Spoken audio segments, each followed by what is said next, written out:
Okay, I just found out at the time of filming this, at least, that interest rates went up a little bit today. However, I really do believe right now is an excellent time to buy a house. So let's talk about that.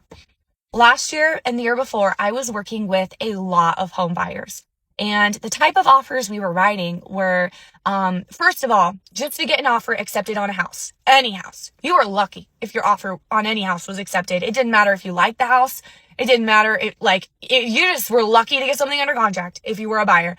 So we were writing offer after offer on everything we could for each buyer. And our offers that we were writing for these buyers looked like at least $20,000 over asking price. That was kind of the minimum. If I wrote an offer for a buyer and it was $20,000 over asking, I was like, we have no shot, basically. And that was true. It was rare that an offer $20,000 over asking was accepted because that was low back then. It was low.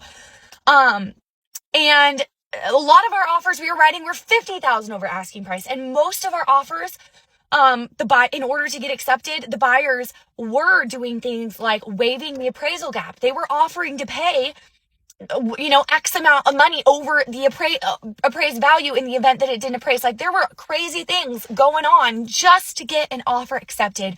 We saw a lot of buyers, purchase homes without an inspection free, just really doing whatever it took to get something under contract. And the reason why it was so insanely competitive, we were seeing, every listing, it got on the market and you had so many offers right at once. The reason it was so insanely competitive for buyers is because interest rates, they were at a historic low. We never seen them as low as they were in all of history. Last year, the year before, they were so low.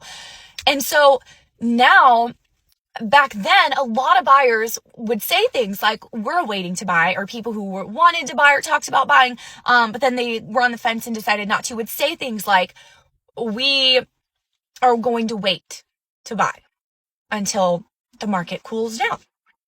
We're going to wait until it's less competitive. But now, here we are. The market's less competitive. We are seeing, it's still a seller's market, I believe, in our area at least. However, at the time of filming this, that could change. But my point is, you have more negotiating power as the buyer. We are not seeing buyers having to write offers 20,000 plus over asking just to get anything accepted. You have a lot more negotiating power as the buyer. We're seeing at ask price. I've even seen some under ask price offers accepted, which is crazy. Sellers are negotiating repairs. We're seeing more sellers pay for closing costs. We're seeing more buyers be able to get accepted offers with USDA zero down loans. That was unheard of last year. With even FHA loans,